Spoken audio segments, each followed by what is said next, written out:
Hop! Salut les globules! On vous a concocté une émission aux petits soins, aux petits oignons, on dit aux petits oignons, pour vous envoyer plein de conseils de lecture. Vous êtes des agoulous de la bulle, des voraces de la ligne, des assoiffés des cases. On le connaît, votre amour pour le livre, pour la bande dessinée. Eh bien, figurez-vous qu'on est là pour ça. Je suis Michael Rock et vous êtes dans la case à bulles. Bienvenue. Deux ouvrages ont retenu notre attention toute particulière ce mois-ci. Coûtez Poutan. On m'a fait découvrir une bande dessinée aussi importante que nécessaire. Il s'agit de Blanc autour, de Wilfried Lupano et de Stéphane Fer au dessin. C'est l'histoire de plusieurs jeunes filles noires qui se sont inscrites dans une des premières écoles dédiées aux Afro-Américains, celle de Canterbury dans le Connecticut. À l'époque, en 1832, l'esclavage n'est pas aboli de partout aux États-Unis. Et dans les rares États où il l'est, les Noirs ne sont pas considérés comme des citoyens. Je vous laisse donc imaginer les embûches auxquelles ces jeunes filles et leurs institutrices vont devoir tenir tête. Je crois que la couverture parle d'elle-même. Oui, c'est une BD inspirée de faits réels et c'est une BD dont l'histoire m'a touché, même plus que touché, elle m'a ému. Il y a à l'intérieur tout du combat pour l'éducation de ces jeunes filles et son impact dans l'histoire. Le combat féministe, afro-féministe, antisexiste et antiraciste. J'y ai trouvé l'illustration de toutes les dynamiques de nos sociétés, celles qui mènent à la grande question: pour quelles raisons un monde qui change, un monde en mouvement, un monde qui va dans l'avant, reste un danger pour certains? Sur notre échelle de la bulle d'or, on lui met la note de « Ah, mais tout à fait, mais tout à fait, mais tout à fait, mais oui !» Autre bande dessinée, beaucoup plus accessible dans son discours, mais qui laisse aussi rêveur ou rêveuse. Ça, on sait que t'aimes bien rêver. Avec Reverdir le Sahara, on part avec Gilles Sherley pour l'Afrique. On part pour le Burkina Faso.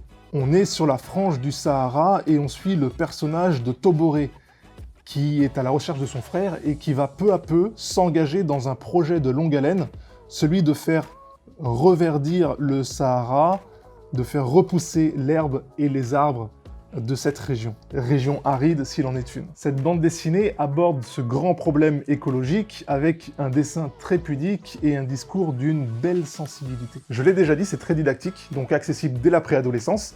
Ça nous informe, ça pose des questions, ça y répond, ça nous éclaire et finalement ça nous ouvre l'esprit. Pour aller plus loin, pour les plus grands, on pourra aussi lire Une écologie décoloniale de Malcolm Ferdinand, qu'on invitera un de ces jours. Malcolm, si tu m'entends, on va discuter. Et sur notre échelle de la bulle d'or, on lui met la note de oui, beaucoup, assurément. Comme prévu, on fait un petit tour par les nouveautés rentrées en librairie ce mois-ci, et on se recapte juste après pour nos autres conseils de lecture.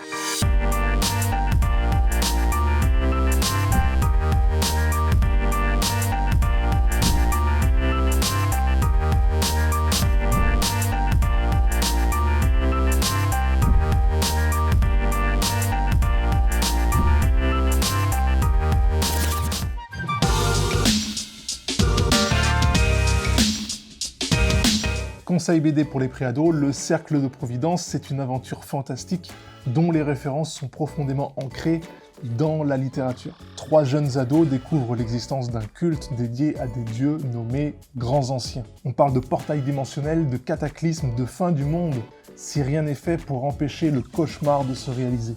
Cette lecture ouvrira la porte de nos plus jeunes sur d'autres livres, d'autres bandes dessinées, des films, de la musique aussi qui plongent leurs racines au sein d'une mythologie bien connue, celle de Lovecraft. Pour les plus grands adultes, je vous conseille ce roman graphique 1984 en édition collector chez Sarbacane. Oui, il s'agit bien d'une adaptation du roman ô combien légendaire de George Orwell. On y retrouve le texte bien entendu, mais aussi cette impression étouffante, oppressante, digne d'un régime totalitaire. Le dessin est brut, enveloppant, contrasté, les couleurs sont réduites au strict minimum, comme le novlangue finalement. Pas besoin d'exprimer plus. Et puis pour vos bouts de chou, s'ils ont kiffé en bande dessinée les mésaventures de Mortel Adèle, eh bien figurez-vous que le roman vient de sortir.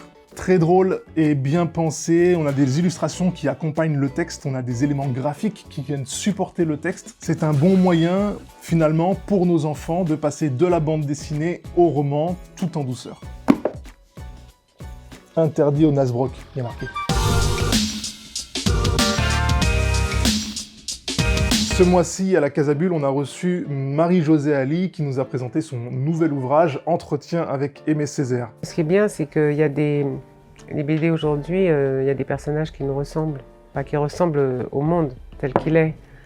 Quand j'étais gamine, les rares BD qu'il y avait, c'était vraiment des personnages terriblement occidentaux où on était exclus totalement de l'imaginaire. Donc, et je me rends compte que ça pouvait détruire beaucoup de choses dans la tête des enfants, en fait. Tu as quand même réussi à t'identifier à certains modèles Non.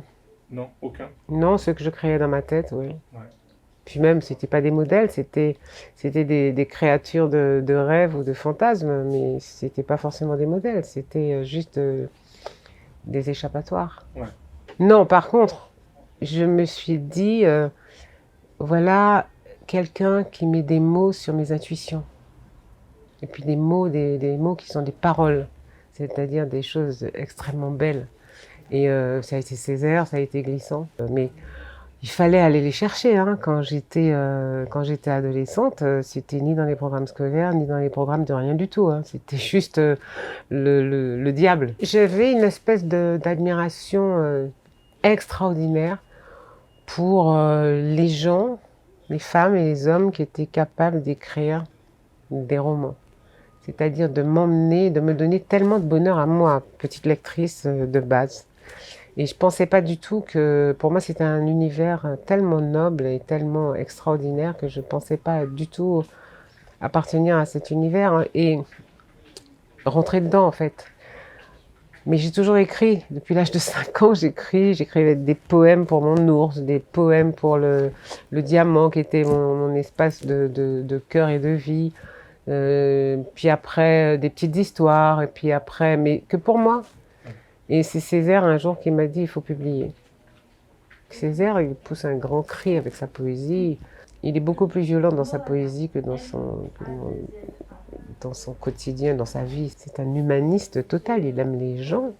Il attend de savoir à quel rythme ils veulent marcher, à quel rythme ils veulent parler, à quel rythme ils veulent entendre pour pouvoir se synchroniser à leur demande. Non pas la demande profonde, hein, pas la demande superficielle, la demande profonde. Le livre, je l'ai fait à partir de toutes les interviews que j'ai faites de lui. Je l'ai interviewé sur 20 années, je l'ai interviewé à peu près régulièrement, en posant parfois souvent les mêmes questions pour voir comment sa pensée évoluait par rapport à lui-même, parce que c'est de lui qu'il me parlait, qu'il acceptait de me parler. Ça n'a pas bougé d'un iota, quoi. En 20 ans, il n'a pas bougé, c'est-à-dire sur le fond. Ça n'a pas bougé d'un iota. Un bouquin, on peut revenir dessus, on peut relire les choses, on peut citer ces phrases, on peut donc... Ouais, je vais faire ça. Et en le faisant, je me suis rendu compte que c'est difficile de le faire sans parler de tout ce qu'il y a autour. C'est-à-dire ses tics, ses manies, puis resituer l'époque et puis revivre sa vie à travers ce qu'il en racontait lui-même. Chaque fois que je lui posais une question, en général, il commençait toujours par me dire « Mais j'ai tout dit dans mes écrits, dans ma poésie. » Mais d'accord, mais bon... Ouais, mais quand même, concrètement. Finalement, je me suis rendu compte que je l'ai mieux compris.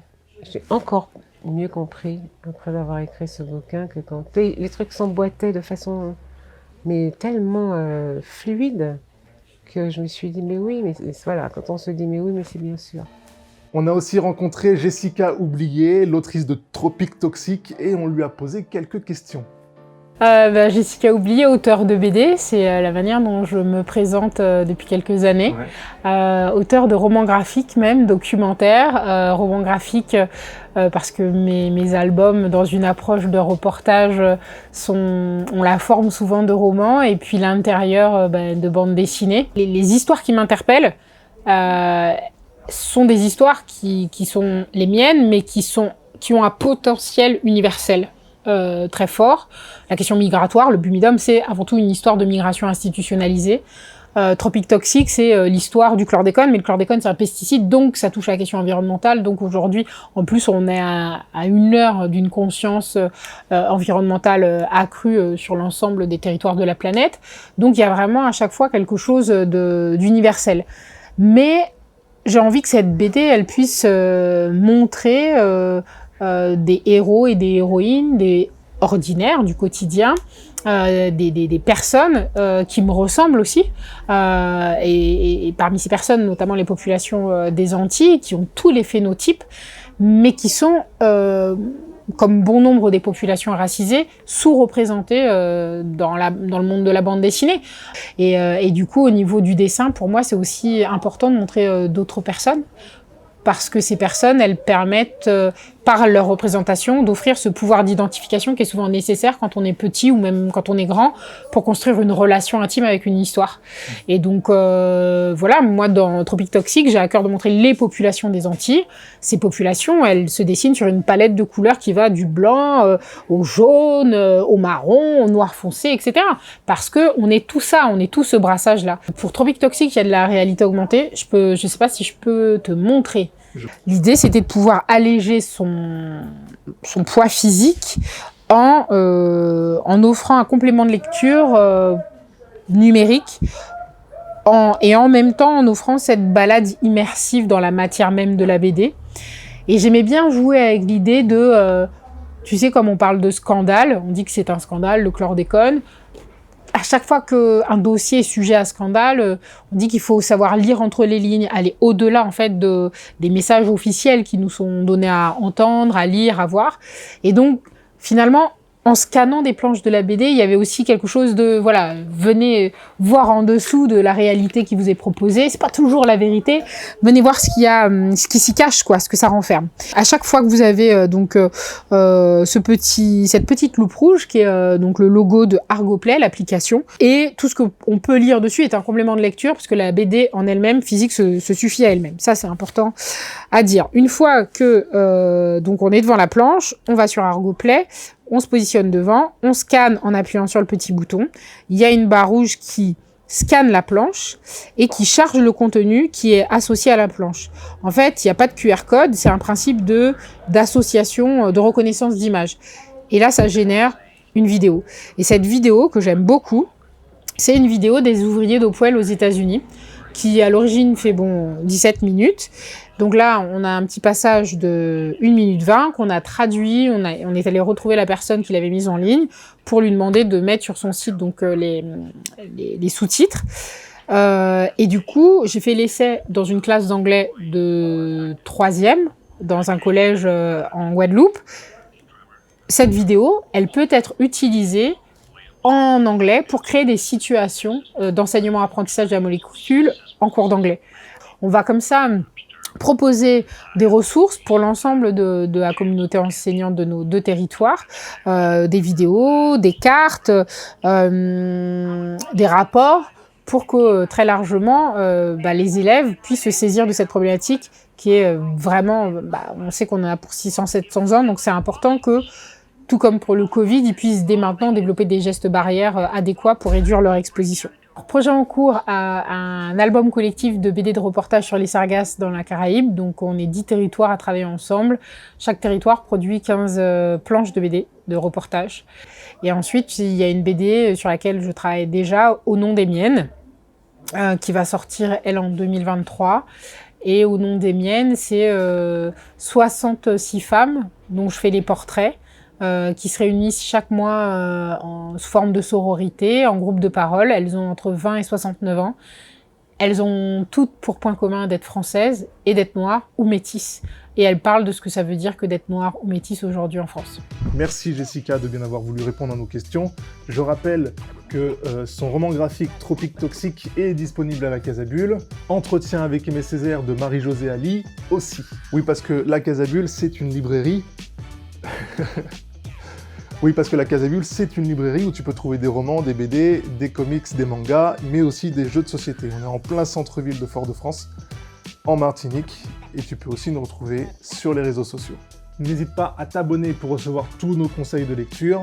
Plus tard!